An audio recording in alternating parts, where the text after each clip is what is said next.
Okay guys, na ako di CR. Mag-repair ko karon sa kuan. Ayo. Nada yung sikreto nga kuan, tulo. Ayo. Pag kusog ang pressure tulo ari ako nagisarado ang kuan eh.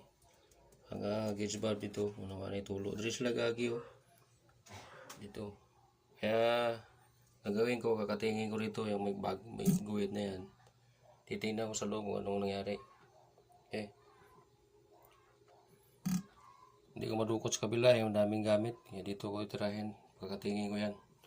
Gamit ko ito. Bago yung blade ito para matalim talaga. Gagamitin ko. Subukan kong tirahin. Lagi ang bill eh. 600 dati yung bill. Ngayon, abot na ng 1.7. So, ibig sabihin, dito ang problema. Kasi chinik ko lahat. Wala namang problema. Ito lang. May leaking rito pagkagabi. Malakas. Dito. Hindi siya nasidlit.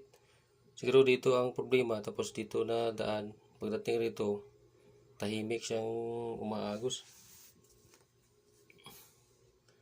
Nahuli namin. Nahuli ko. Tagal nahuli. Yun. Titrahin ko to ngayon. Pag-dry na ako.